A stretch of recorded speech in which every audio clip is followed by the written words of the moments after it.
Hello everyone, I'm Dr. Manoj Johnson. I am Dr. Marian George. ഇന്ന് വളരെ important ആയിട്ടുള്ള video ആണ് ചെയ്യാൻ ഉദ്ദേശിക്കുന്നത്. കാരണം ഒത്തിരിയേറെ ആളുകൾ നമ്മളുടെ ഈ യൂട്യൂബ് ചാനലിൽ പ്രഗ്നൻസിയായിട്ട് ബന്ധപ്പെട്ട് അതിൻ്റെ പ്രിപ്പറേഷൻ എന്തൊക്കെയായിരുന്നു, അതിന് HB ലെവൽ കുറഞ്ഞാൽ എങ്ങനെയാണ് ഹാൻഡിൽ ചെയ്യുന്നത്, അതേപോലെ തന്നെ ഈസി ഡെലിവറിക്ക് വേണ്ടിയിട്ടുള്ള മെത്തഡുകൾ എന്തൊക്കെയാണ്, പിന്നെ പ്രഗ്നൻസി സമയത്ത് കോംപ്ലിക്കേഷൻ വരാതിരിക്കാൻ എന്ത് ചെയ്യണം, പിന്നെ ആ സമയത്ത് എക്സസൈസ് എന്ത് ചെയ്യണം, അങ്ങനെ പല വീഡിയോകൾ നമ്മൾ ചെയ്തു വന്നെങ്കിൽ അതിന് ശേഷം നമ്മുടെ ഡെലിവറിയുടെ ഭാഗമായിട്ട് ചെയ്ത വീഡിയോ ഒരു 3 ദിവസം കൊണ്ട് തന്നെ 1 മില്യൺ വ്യൂസൊക്കെ വന്നിട്ട് വളരെ ആളുകൾ ഇഷ്ടപ്പെട്ടൊരു വീഡിയോയും കൂടിയായിരുന്നു. അത് കഴിഞ്ഞ് ഒത്തിരി ആളുകൾ ചോദിച്ചൊരു കാര്യമാണ് ഈ നമ്മുടെ ഡെലിവറിക്ക് ശേഷമുള്ള കാര്യങ്ങളിൽ എങ്ങനെയൊക്കെയാണ് എക്സ്പീരിയൻസ് എങ്ങനെയാണ് എന്നുള്ളത് ചോദിച്ചിട്ടുണ്ടായിരുന്നു. അപ്പോൾ അതിൻ്റെ ഭാഗമായിട്ടാണ് ഇങ്ങനൊരു വീഡിയോ ചെയ്യുന്നത്. അതിന് നമ്മൾ കാഷ്വലായിട്ടുള്ള വീഡിയോകൾ നമ്മൾ വരുന്നുണ്ട്. എന്നാലും ഒത്തിരി ആളുകൾ ചോദിച്ചൊരു കാര്യമാണ് ഈ പോസ്റ്റ് പാർട്ടൽ ഡിപ്രഷനെ കുറിച്ച്. കാരണം പ്രഗ്നൻസിയുടെ സമയങ്ങളിൽ ചിലർക്കുണ്ടാകും, അതിനുശേഷം പ്രസവത്തിന് ശേഷമായിട്ട് വരുന്ന ബുദ്ധിമുട്ടുകൾ, മാനസികമായിട്ടുള്ള ബുദ്ധിമുട്ടുകൾ, അതിനെക്കുറിച്ച് ഇപ്പം ഡോക്ടറാണെങ്കിൽ വലിയ എക്സ്പീരിയൻസ്ഡ് ആണ്. അപ്പം ഡോക്ടറോട് തന്നെ നമുക്ക് സംസാരിക്കാം. അപ്പം ഡോക്ടർ നേരായിട്ടും ഒത്തിരി ആളുകൾ ചോദിച്ച കാര്യമാണ് എന്താണ് ഈ പോസ്റ്റ് പാർട്ടൽ ഡിപ്രഷൻ എന്ന് പറയുന്നത്. കാരണം ഈ പ്രസവ സമയത്തും പ്രസവം കഴിഞ്ഞതിന് ശേഷവും പിന്നെ കുറച്ച് നാളുകൾക്കൊക്കെ ഈ പറഞ്ഞ ഡിപ്രഷൻസ്, അരിഷം, ഇറിറ്റേഷൻസ്, സൂയിസൈഡൽ ടെൻഡൻസി, അങ്ങനെ പലതരം ബുദ്ധിമുട്ടുകൾ വരാറുണ്ടല്ലോ. അതിനെക്കുറിച്ച് ഒന്ന് പറയാമോ? ഈ പോസ്റ്റ് പാർട്ടം ഡിപ്രഷൻ എന്ന് പറഞ്ഞിട്ടുണ്ടെങ്കിൽ നമ്മൾ സാധാരണ ഒരു സ്ത്രീ അമ്മയായ ഉടനെ ഒരു 2 അല്ലെങ്കിൽ നമ്മൾ ഡെലിവറി കഴിഞ്ഞ് 2 ദിവസം 3 ദിവസം കഴിഞ്ഞ് തുടങ്ങുന്ന ചില ആൻസൈറ്റി അല്ലെങ്കിൽ ഒരു സന്തോഷമില്ലായ്മ, നമുക്ക് കൊച്ചിൻ്റെ അടുത്ത് സ്പെൻഡ് ചെയ്യുമ്പം എനിക്ക് നല്ലൊരു അമ്മയാകാൻ പറ്റുമോ, അല്ലെങ്കിൽ എൻ്റെ മദർഹുഡ് എങ്ങനെയായിരിക്കും, അങ്ങനെയൊക്കെയുള്ള കുറച്ച് ഫീലിങ്സ് ആയിട്ട് നമുക്ക് ആദ്യമായിട്ട് ഫസ്റ്റ് കുഞ്ഞിൻ്റെ കാര്യത്തിലാണോ അല്ല പൊതുവെ അങ്ങനെയാണോ? ഫസ്റ്റ് കുഞ്ഞിൻ്റെ എന്നല്ല, നമുക്ക് ഏത് ഇപ്പം രണ്ടാമത്തെ കുഞ്ഞുണ്ടായാലും അതെ, മൂന്നാമത്തെ കുഞ്ഞുണ്ടായാലും അതെ. കാരണം നമ്മുടെ ഒരു ഹോർമോണൽ ചേഞ്ചസ് ഈ സമയത്ത് സംഭവിക്കുന്നുണ്ട്. നമ്മുടെ പ്രഗ്നൻസിയിൽ നമ്മുടെ ഈസ്ട്രജനും പ്രൊജസ്ട്രോണും ഒക്കെ നല്ല ഹൈ ലെവലിൽ നിൽക്കുകയാണ്. അതായത് ഡെലിവറി കഴിഞ്ഞ ഉടനെ ഇത് താഴേക്ക് പോകുമ്പോൾ നമുക്കൊരു ഇംബാലൻസ് അവിടെ ഉണ്ടാകുന്നുണ്ട്. ആ സമയത്ത് നമുക്ക് ഇമോഷണലി ഫിസിക്കലി ഒക്കെ നമുക്കൊരു ഇംബാലൻസ് ഉണ്ടാകും. അപ്പോൾ ഇത് ഒരു 2 ആഴ്ച വരെയൊക്കെ ലാസ്റ്റ് ചെയ്ത് അത് തനിയെ പോകുന്നതാണ്. എല്ലാവർക്കും ഉണ്ടാകുന്നതാണോ അല്ല കുറച്ച് ആളുകൾക്ക് മാത്രം? ഓൾമോസ്റ്റ് എല്ലാ സ്ത്രീകൾക്കും തന്നെ ഒരു ബേബി ബ്ലൂസ് എന്ന് പറഞ്ഞ കാര്യം ഉണ്ടാകാറുണ്ട്. കാരണം ബേബി ബ്ലൂസ് എന്ന് വെച്ചാൽ അതൊരു 2 ആഴ്ച ഒക്കെ ലാസ്റ്റ് ചെയ്യത്തുള്ളൂ. ചില സമയത്ത് നമുക്ക് വിശപ്പില്ലായ്മ അല്ലെങ്കിൽ കണ്ടിന്യൂസ് നമുക്ക് ഉറക്കം ആ സമയത്ത് പ്രത്യേകിച്ച് ഒരു 15 ഡേയ്സ് നമുക്ക് കുട്ടിയുടെ കാര്യമൊക്കെ ശ്രദ്ധിക്കുമ്പം ഇടയ്ക്കിടയ്ക്ക് നമുക്ക് ഡയപ്പർ മാറ്റണം, അല്ലെങ്കിൽ കൊച്ചെണീറ്റ് കരയും. ആ സമയത്തൊക്കെ നമ്മുടെ ഉറക്കം ശരിക്കും ശരിയാവുന്നില്ല. ആ സമയത്തൊക്കെ നമുക്കൊരു അപ്സ് ആൻഡ് ഡൗൺസ് ഉണ്ടാകാറുണ്ട്. പകലിപ്പം എല്ലാവരും പറയും നമുക്ക് പകല് ഈ സമയത്ത് ബേബി കിടന്നുറങ്ങുമ്പോൾ നമ്മൾ കിടന്നുറങ്ങണമെന്ന് പറഞ്ഞാൽ നമുക്കത് പോസിബിൾ അല്ല. കാരണം ഒന്ന് വീട്ടിലെ അറ്റ്മോസ്ഫിയർ, അല്ലെങ്കിൽ നമുക്ക് ആ സമയത്ത് ഈ പ്രസവാനന്തര ശുശ്രൂഷയുടെ കാര്യങ്ങളൊക്കെ ആയിട്ട്, അല്ലെങ്കിൽ നമുക്കൊരു കണ്ടിന്യൂസ് സ്ലീപ്പ് എന്തായാലും പകൽ കിട്ടത്തില്ല. അതുപോലെ രാത്രിയിലും നമുക്ക് ആ കണ്ടിന്യൂസ് സ്ലീപ്പ് വരത്തില്ല. ആ സമയത്ത് നമുക്കൊരു അപ്സ് ആൻഡ് ഡൗൺസ് നോർമലി മിക്ക സ്ത്രീകളിലും കാണാറുണ്ട്. അത് പക്ഷേ ഒരു 1 ആഴ്ച 2 ആഴ്ച കൊണ്ട് അത് പതുക്കെ തന്നെ മാറും. നമ്മൾ കൊച്ചുമായിട്ട് നമുക്ക് ആദ്യം അറ്റാച്ച്മെൻ്റ് ഒന്നും പെട്ടെന്ന് തോന്നാൻ വഴിയില്ല. നമുക്ക് ഏതോ ഒരു കുഞ്ഞ് നമ്മളിപ്പം ശരിയാണ്, പലരും പറയാറുണ്ട് ഡെലിവറി കഴിഞ്ഞ ഉടനെ തന്നെ നമുക്ക് ആ ഒരു ഭയങ്കര ഫീലിംഗ് ആയിരിക്കും. കൊച്ചിനെ കാണുമ്പോൾ നമുക്ക് നല്ലൊരു ഫീലിംഗ് വന്നാലും നമ്മൾ പെട്ടെന്ന് കുട്ടിയോട് അടുക്കുന്നില്ല. നമ്മൾ ഇത്ര നാളും പ്രത്യേകിച്ച് ഫസ്റ്റ് ഡെലിവറി ഒക്കെ കഴിയുമ്പം അല്ലെങ്കിൽ ഒരു ഗ്യാപ്പ് ഇട്ട് ഡെലിവറി ഒക്കെ കഴിയുമ്പോൾ എന്താ സംഭവിക്കുന്നതെന്ന് വെച്ചാൽ നമ്മൾ അത്ര നാളും ജീവിച്ച ഒരു സാഹചര്യമായിരിക്കില്ല. പെട്ടെന്ന് കുട്ടി വരുന്നു, നമ്മളെ ഡിപ്പെൻഡ് ചെയ്തുകൊണ്ട് ഒരാൾ വരുന്നു. അപ്പം നമ്മളെ ഫുൾ ടൈം ആയി ഡിപ്പെൻഡ് ചെയ്ത് വരുന്ന സമയത്ത് നമുക്ക് ഒരു രീതിയിലും ഒഴിവാക്കാൻ പറ്റത്തില്ല. അപ്പം നമ്മൾ നമ്മുടെ പല കാര്യങ്ങൾ മാറ്റി വെച്ച് അതിന് വേണ്ടി ഇരിക്കുന്ന സമയത്ത് നമുക്ക് തോന്നുന്ന ഒരു മെൻ്റൽ ഇറിറ്റേഷൻസും ആ ഒരു ഡിപ്രഷനും കാര്യങ്ങളൊക്കെയാണ് ഇതിനകത്ത് മെയിനായിട്ട് ഉദ്ദേശിക്കുന്നത്. അതൊരു ബേബി ബ്ലൂസ് എന്ന് പറയാം. പക്ഷേ ഈ 2 ആഴ്ച കഴിഞ്ഞു ഓരോ ദിവസവും മുന്നോട്ട് പോകും തോറും നമ്മുടെ കണ്ടീഷൻ വേഴ്സായി, അതായത് ഡൗൺ ആയി വരിക. നമുക്ക് കുട്ടിയോട് ഒട്ടും അറ്റാച്ച്മെൻറ്റ് തോന്നത്തില്ല. ചില അമ്മമാർക്ക് എന്നാന്ന് വെച്ചാൽ കുട്ടീനെ ഉപദ്രവിക്കുന്ന ടെൻഡൻസി, അല്ലെങ്കിൽ കുട്ടീനെ ഇതിനെന്തെങ്കിലും എക്സ്റ്റേണൽ ഫാക്ടേഴ്സ് എന്തെങ്കിലും ഉണ്ടാകും. കാരണം ഇതിപ്പോൾ ഹോർമോണൽ ഇംബാലൻസ് കാര്യങ്ങളൊക്കെ ശരിയാണ്, അതിപ്പോൾ നാച്ചുറലായിട്ട് ഉണ്ടാകുന്നതാണ്. അത് 2 ആഴ്ച കൊണ്ട് ക്ലിയർ ആകും. പക്ഷേ ചില കണ്ടീഷനിൽ കൂടുതലായിട്ട് വരിക എന്ന് പറയുന്നത് അതിന് വേറെ എന്തെങ്കിലും ഫാക്ടേഴ്സ് ഉണ്ടോ? കാരണം ഇത് മാത്രമല്ലാതെ ഒന്നെന്ന് പറയുന്നത് നമുക്ക് ചിലർക്ക് പ്രഗ്നൻസിയോടുള്ള പേടി, ഡെലിവറിയോടുള്ള പേടി, ഇതെല്ലാം അങ്ങനെയുള്ള സമയത്ത് ചിലർക്ക് പ്രഗ്നൻസി തന്നെ ഡിപ്രഷൻ കാണിക്കാറുണ്ട്. അതായത് ലാസ്റ്റ് പ്രഗ്നൻസി കാര്യങ്ങളിൽ ഫോർ എക്സാമ്പിൾ നമ്മളിപ്പോൾ വീട്ടുകാരുടെ ഒരു സഹകരണം വളരെ ഇമ്പോർട്ടൻ്റ് ആണല്ലോ. പലപ്പോഴും പ്രഗ്നൻസി സമയത്ത് വയറിങ്ങനെ വലുതായി വരികയും അപ്പോൾ എല്ലാവരും ഇഷ്ടപ്പെടുകയാണ് കുഞ്ഞുണ്ടാകുക എന്ന് പറയുന്നത്. പക്ഷേ പ്രഗ്നൻസിക്ക് ശേഷമായിട്ടത് പെട്ടെന്ന് വയറൊന്നും കുറയത്തില്ല, നീര് വെക്കുന്ന കണ്ടീഷന്, വെയിറ്റ് കൂടുന്ന കണ്ടീഷന്, അതേപോലെ തന്നെ കുഞ്ഞിൻ്റെ കാര്യത്തിൽ കൂടുതൽ ഇൻവോൾവ് ആയിരിക്കുന്ന സമയത്ത് മറ്റു കാര്യങ്ങൾ ചെയ്യാൻ പറ്റാത്ത കാര്യങ്ങൾ, അതേപോലെ ഹസ്ബൻഡിൻ്റെ ഭാഗത്തു നിന്നുള്ള സപ്പോർട്ട്, ഹസ്ബൻഡ് വീട്ടുകാരുടെ ഭാഗത്തു നിന്ന് സപ്പോർട്ട്, അങ്ങനെ പല കാര്യങ്ങളും ഇതിനകത്ത് ഉണ്ട്. ഇതെല്ലാം ഫാക്ടേഴ്സ് ആയിട്ട് വരുന്നതാണ്. അപ്പം പ്രത്യേകിച്ച് എന്താണെന്ന് വെച്ചാൽ സ്ത്രീകൾക്കൊരു വിഷമം കാണും. കാരണം അത്രയും നാളും മെയിൻറ്റെയിൻ ചെയ്ത ഒരു ബോഡി സ്ട്രക്ചർ ഒന്നുമല്ല. ഈ പറയുന്ന ഡെലിവറി കഴിഞ്ഞ ഉടനെ എല്ലാവരുടെയും വയറൊന്നും തിരിച്ച് പഴയ രീതിയിലാകും. അപ്പം നോർമലി അവർക്കൊരു ഫീല് വരും, ഓക്കെ എന്നെ ഇപ്പം ഈ സമയത്ത് നമ്മൾ ഡെലിവറിയുടെ ദിവസം വരെ ചിലപ്പോൾ ഒരുമിച്ചായിരിക്കും ഹസ്ബൻഡ് ആൻഡ് വൈഫ്. അത് കഴിഞ്ഞ് പെട്ടെന്നൊരു മാറ്റമാണ്, ഹസ്ബൻഡും വൈഫും തമ്മിൽ ഒരു ഗ്യാപ്പ് വരുന്നുണ്ട്. കാരണം ഇടയ്ക്കൊരാൾ, മൂന്നാമതൊരാൾ വരുന്നു, ആ ആൾ നമ്മളെ ഡിപ്പെൻഡ് ചെയ്താണ് ജീവിക്കുമ്പം നമുക്ക് പഴയ പോലെ സമയം ഹസ്ബൻഡൊത്ത് സ്പെൻഡ് ചെയ്യാൻ പറ്റില്ല.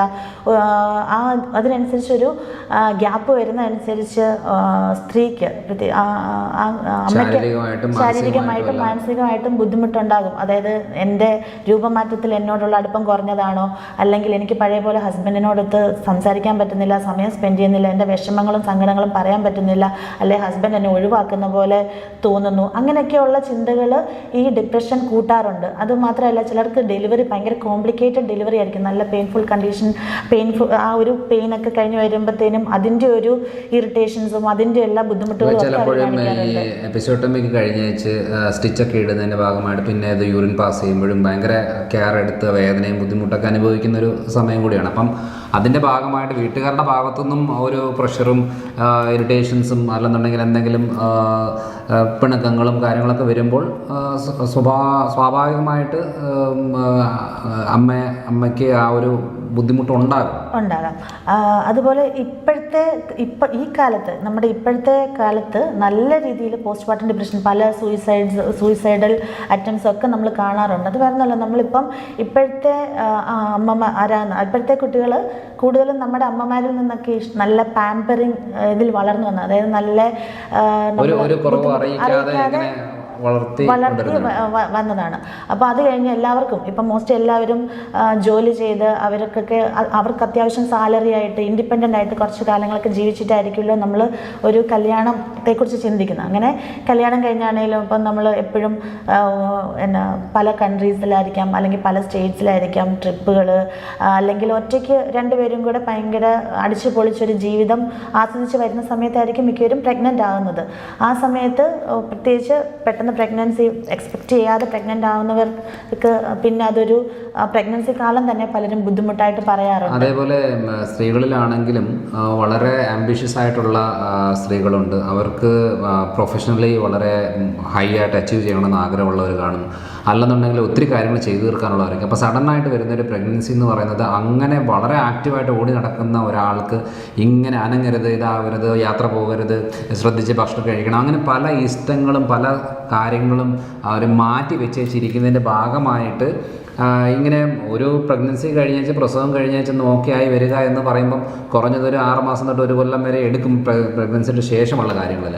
അപ്പോൾ അത്രയും സമയത്തേക്ക് ഫുള്ളി ഡിപ്പെൻഡൻ്റ് ആയിട്ട്, അതായത് വേറൊരു കാര്യത്തിലേക്ക് മാറി നിന്നിട്ട് അവരുടെ ഇഷ്ടമുള്ള എല്ലാ കാര്യങ്ങളും മാറ്റി വെച്ചിരിക്കുമ്പോൾ ഉണ്ടാകുന്ന ഒരു മാനസിക ബുദ്ധിമുട്ട്, അത് സത്യം പറഞ്ഞാൽ അതിൻ്റെ ഒരു ഹാൻഡിൽ ചെയ്യുക എന്ന് ഉദ്ദേശിക്കുന്നത് സത്യം പറഞ്ഞാൽ കൂടെയുള്ള ആളുകളുടെ ഒരു സപ്പോർട്ടാണ് ഇതിനായിട്ട് മെയിനായിട്ട് ഉദ്ദേശിക്കുന്നത്. അതായത് നമ്മൾ പ്രഗ്നൻസിക്ക് പ്രിപ്പയർ ആകുമ്പോൾ തന്നെ നമുക്കൊരു ഐഡിയ വേണം, എങ്ങനെയുള്ള ആണ് പ്രഗ്നൻസിയുടെ കാലഘട്ടം, പ്രഗ്നൻസി കഴിഞ്ഞാൽ എങ്ങനെയായിരിക്കാം, അപ്പോൾ ഇങ്ങനെയൊക്കെയുള്ള കാര്യങ്ങൾ വരാൻ ചാൻസസ് ഉണ്ട്. അപ്പം മൊത്തം ഫാമിലിയുള്ള, അതായത് ഹസ്ബൻഡിൻ്റെ സപ്പോർട്ട് വേണം, ഹസ്ബൻഡിൻ്റെ ഫാമിലിയുടെ സപ്പോർട്ട് വേണം, സ്വന്തം ഫാമിലിയുടെ സപ്പോർട്ട് വേണം. അപ്പോൾ ഒന്ന് ഇറിറ്റേറ്റഡ് ആയിട്ടൊക്കെ അതേപോലെ മെയിനായിട്ടൊരു കാര്യം എന്ന് പറയുന്നത് ഇപ്പം നമ്മുടെ ക്ലിനിക്കിലായാലും കണ്ടേക്കുന്ന കാര്യമാണ്. ഇപ്പം ചിലപ്പോൾ പ്രഗ്നൻ്റ് ആയി കൺസീവ് ആയെന്ന് പറയുമ്പോൾ പറയുമ്പോഴത്തേന് ഹസ്ബൻഡ് ആൻഡ് വൈഫ് ഇവിടെ വരുവാറുണ്ട്. വന്നുവെച്ചാൽ അവർ ചോദിക്കും ഞങ്ങൾക്ക് ഏത് ഫുഡ് കഴിക്കാൻ പറ്റും, എന്ത് ശ്രദ്ധിക്കണം, ഏതൊക്കെ സമയങ്ങളിൽ എന്തൊക്കെയാണ് നമ്മൾ ഫോക്കസ് ചെയ്യേണ്ടത്, സ്കാനിങ്ങിൻ്റെ കാര്യങ്ങൾ എങ്ങനെയാണ് ചെയ്യേണ്ടത്, എല്ലാ കാര്യങ്ങളും ഡീറ്റെയിൽ ആയിട്ട്. അതായത് പഴയ ആളുകളാണ് ഇതൊക്കെ ഞങ്ങൾക്ക് അറിയാമെന്ന രീതി പോകുന്നത്. പക്ഷേ പുതിയ തലമുറയിലുള്ള ആളുകൾ സത്യം പറഞ്ഞാൽ കൂടുതൽ കോൺഷ്യസ് ആണ് ഇതിനകത്ത്. എന്തൊക്കെ കോംപ്ലിക്കേഷൻസ് വരാൻ സാധ്യതയുണ്ട്, ഇത് 3 മാസത്തെ എന്ത് ചെയ്യണം, 6 മാസത്തെ എന്ത് ചെയ്യണം, ഇതെല്ലാം ഇങ്ങനെ നമ്മളൊരു പ്രോപ്പർ ഗൈഡൻസോടുകൂടി പോകുമ്പോഴാണ്. എന്ന് വെച്ചാൽ ഹസ്ബൻഡിൻ്റെ കെയർ എങ്ങനെയാണ് ആ പ്രഗ്നൻസി സമയത്ത് വേണ്ടത്, പ്രസവത്തിന് ശേഷം എങ്ങനെയാണ് ഹസ്ബൻഡിൻ്റെ കെയർ വേണ്ടത്, വീട്ടുകാരുടെ കെയർ വേണ്ടത്, അപ്പോൾ എന്തൊക്കെ മാനസിക ചേഞ്ചസുകളാണ് വരുന്നത്, അത് മറ്റുള്ളവർക്ക് എങ്ങനെയൊക്കെയാണത് അത് ഹാൻഡിൽ ചെയ്യേണ്ടത് എന്നുള്ള കാര്യങ്ങൾ ഒരു പ്രോപ്പർ ഗൈഡൻസോട് കൂടി പോയെങ്കിൽ മാത്രമേ നമുക്ക് ആ ഒരു പ്രഗ്നൻസി ടൈമും അതിൻ്റെ ലാക്ടേറ്റിംഗ് ടൈമുകളൊക്കെ ഒന്ന് ഈസി ആയിട്ടൊന്ന് ഹാൻഡിൽ ചെയ്യാൻ പറ്റത്തുള്ളൂ. അതുപോലെ നമ്മൾ കാണുന്ന ഒരു പ്രശ്നം എന്ന് വെച്ചാൽ ഡെലിവറി കഴിഞ്ഞാൽ പലയിടത്തും ഹസ്ബൻഡിനെ അതായത് ഹസ്ബൻഡ് ആൻഡ് വൈഫിനെ ഒരുമിച്ച് സംസാരിക്കാൻ പോലും ഇപ്പോഴത്തെ കാലത്ത് ഇപ്പം ചില സ്ഥലങ്ങളിലൊക്കെ കുറവാണ്, പക്ഷേ ചിലയിടത്ത് ഇപ്പോഴും കാണാറുണ്ട്. ഒരിക്കലും അത് പാടില്ല. കാരണം ഹസ്ബൻഡ് എന്ന് പറയുന്നത് കൂടെ എപ്പോഴും സപ്പോർട്ടീവായിട്ട്, ഇവർക്ക് രണ്ടുപേർക്കും കൂടെ ഉണ്ടായ ഒരാളാണല്ലോ ബേബി എന്ന് പറയുന്നത്. അപ്പോൾ അവർക്ക് ഒരുമിച്ച് സംസാരിക്കാനും ഒരുമിച്ച് സ്പെൻഡ് ചെയ്യാനും കുറച്ച് സമയം കൊടുക്കണം. അതല്ലാതെ എപ്പോഴും നീ ഇപ്പം പ്രസവിച്ച ആളാണ്, നിങ്ങൾ ഹസ്ബൻഡുമായിട്ട് അടുക്കാൻ പാടില്ല, അല്ലെങ്കിൽ ഒരുമിച്ചിരിക്കാൻ പാടില്ല, ഒരുമിച്ചിരുന്ന് ഫുഡ് കഴിക്കാൻ പാടില്ല, അല്ലെങ്കിൽ അങ്ങനെയുള്ള രീതികൾ പാടില്ല. എപ്പോഴും ഫുൾ ടൈം സപ്പോർട്ട് എന്ന് പറയുന്നത് എപ്പോഴും ഒരു സ്ത്രീക്ക് വേണ്ടത് അവരുടെ പങ്കാളിയുടെ സപ്പോർട്ടാണ്. അത് കഴിഞ്ഞിട്ടാണ് പേരൻസിൻ്റെ സപ്പോർട്ട് എപ്പോഴും വരുന്നത്. കാരണം ആ ഒരു കാര്യങ്ങളിലാണ് എപ്പോഴും ഈ ഒരു പോസ്റ്റ്മോർട്ടം ഡിപ്രഷനിൽ വരുന്നത്. കാരണം സ്ത്രീ അതായത് ഹസ്ബൻഡ് ആൻഡ് വൈഫായിട്ട് അകലും തോറും അവർക്ക് സ്ത്രീയുടെ ഉള്ളിൽ പല പല വേണ്ടാത്ത ചിന്തകളാണ് മനസ്സിൽ നിറയുന്നത്. അപ്പോൾ ഇപ്പം കഴിഞ്ഞ തവണ ഒരു ആളുണ്ടായിരുന്നു, അവരുടെ മെയിനായിട്ടുള്ള പ്രശ്നം എന്ന് പറഞ്ഞാൽ ഇപ്പോഴും ഈ കാലഘട്ടത്തിലും സൈക്കാട്രി ട്രീറ്റ്മെൻറ്റ്സ്, അതായത് ഷോക്ക് അടിപ്പിക്കുക, 17-18 തവണയൊക്കെ ഷോക്ക് അടിപ്പിച്ച ആളാണ്. അതായത് വേറൊന്നുമല്ല, ആ ഒരു സ്ത്രീക്ക് സത്യം പറഞ്ഞാൽ പ്രസവത്തിന് ശേഷം ഈ പോസ്റ്റ്മോർട്ടൽ ഡിപ്രഷൻ വന്നതിൻ്റെ ഭാഗമായിട്ട് കുഞ്ഞിനെ നോക്കുന്നേ ഇല്ല, പിന്നെ വിശപ്പില്ല, ഉറക്കമില്ല, ഒരു ഭക്ഷണം കഴിക്കണമെന്നില്ല, ഒരു വികാരവും ഇല്ലാത്ത ഒരു രീതി. അത് സത്യം പറഞ്ഞാൽ അത് അങ്ങനെയാണെങ്കിലും അതിനെ നമുക്ക് ഈസി ആയിട്ട് ട്രീറ്റ് ചെയ്ത് ക്ലിയർ ആക്കി കൊണ്ടുവരാൻ പറ്റുന്ന കാര്യങ്ങളാണ്. അതിനകത്ത് ഭൂരിഭാഗം സഹകരണം എന്ന് പറയുന്നത് വീട്ടുകാരുടെ ഭാഗത്തു നിന്നാണ് ആവശ്യമുള്ളത്. അല്ലാതെ ഇത് പറ്റുന്നില്ല എന്ന് പറയുമ്പോഴത്തേനും വേറെ ഒരു രീതിയിലുള്ള കാര്യങ്ങളിലേക്ക് പോകുമ്പോൾ ഇവർ സത്യം പറഞ്ഞാൽ ജീവിക്കണമെന്ന് നോക്കുക യാതൊരു താല്പര്യമില്ല. അവൻ പലപ്പോഴും കുഞ്ഞിനെ എടുത്ത് കിണറ്റിട്ട ആൾക്കാർ വരെയുണ്ട്. അത് കഴിഞ്ഞിട്ട് കുഞ്ഞിനോടുകൂടി കിണറ്റിലേക്ക് എടുത്ത് ചാടിയ ആൾക്കാരുണ്ട്. എന്ന് വെച്ചാൽ അതായത് നമ്മൾ അത്രയും ആംബിഷ്യസ് ആയിട്ട് പോകുന്ന ആൾക്കാരൊക്കെ പ്രസവത്തിൻ്റെ ഭാഗമായിട്ട് അവരുടെ ജീവിതം തീർക്കുക എന്നുള്ള രീതി വളരെ കോമൺ ആയിട്ട് സംഭവിക്കുന്ന ഒരു കാര്യമാണ്. പക്ഷേ അത് ആദ്യത്തെ 1-2 ആഴ്ച കൊണ്ട് തന്നെ ഹാൻഡിൽ ചെയ്ത് കൊണ്ടുവരുന്നതിലാണ് വലിയ ഒരു കാര്യം ഉള്ളത്. ഭൂരിഭാഗം അങ്ങനെയാണ്. അതുപോലെ ഒരു പ്രശ്നം എന്ന് വെച്ചാൽ ഈ പ്രസവാനന്ത ശുശ്രൂഷ ഉണ്ടല്ലോ, നമ്മുടെ മസാജ്, കുളി കാര്യങ്ങൾ, നല്ല ചൂടുവെള്ളം, തിളച്ച വെള്ളം ദേഹത്തൊഴിക്കുക. അപ്പോൾ എല്ലാവർക്കും, ഇപ്പം എന്നെ സംബന്ധിച്ചിടത്ത് എനിക്കത് ഇഷ്ടമായിരുന്നു. കാരണം നമുക്ക് ആ ഒരു ഒന്ന് റിലാക്സ് മസാജ് ചെയ്യുക, ഒന്ന് ചൂട് പിടിക്കുക എന്നൊക്കെ ആദ്യത്തെ കുറച്ച് ദിവസങ്ങളിലേക്ക് നമുക്കത് കിട്ടുമ്പം ദേഹത്ത് മൊത്തത്തിലൊരു സുഖം കിട്ടും. നമുക്ക് ആ വേദനകൾക്കൊക്കെ ഒരു മാറ്റം വരുന്നതായിട്ട് നമുക്ക് ഉണ്ടാകാറുണ്ട്. അപ്പോൾ ഇവിടെ പക്ഷേ എല്ലാവർക്കും ആ സെയിം ഫീലിംഗ് ആയിരിക്കില്ല. ചിലർക്ക് ഈ നമുക്ക് പറഞ്ഞല്ലോ, പ്രസവം ബുദ്ധിമുട്ടുള്ളായിരുന്നവർക്ക് എങ്ങനെയെങ്കിലും ഇതൊന്ന് കഴിഞ്ഞ് കിട്ടിയാൽ മതി എന്ന രീതിയിൽ നിന്നവർക്ക് അത് കഴിഞ്ഞ് ഈ ഒരു സാഹചര്യമായിട്ട് പൊരുത്തപ്പെടാൻ ബുദ്ധിമുട്ട് വരും. അപ്പോൾ ഉടനെ തന്നെ നമ്മൾ പ്രസവാനന്തര ശുശ്രൂഷ എന്നും പറഞ്ഞ മസാജും ചൂടുവെള്ളം ഒക്കെ ഒഴിക്കുന്ന പരിപാടിയൊക്കെ ചെയ്യുമ്പോൾ അവർക്കത് ടോളറേറ്റ് ചെയ്യാൻ പറ്റണം. അതായത് ചുരുക്കി പറഞ്ഞാൽ അവർക്ക് ഇഷ്ടമുണ്ടെങ്കിൽ, അവർക്ക് താല്പര്യം ഉണ്ടെങ്കിൽ മാത്രമേ ഈ പറഞ്ഞ കാര്യങ്ങളൊക്കെ ചെയ്യണം. അല്ലെങ്കിൽ അവരുടെ ശരീരം ആഗ്രഹിക്കുന്ന സമയത്ത്, ഇപ്പം പ്രസവം കഴിഞ്ഞ് ഈ 10 ദിവസത്തിനുള്ളിൽ അല്ലെങ്കിൽ 15 ദിവസത്തിനുള്ളിൽ തന്നെ തുടങ്ങണമെന്നൊരു നിർബന്ധവും ഇല്ല.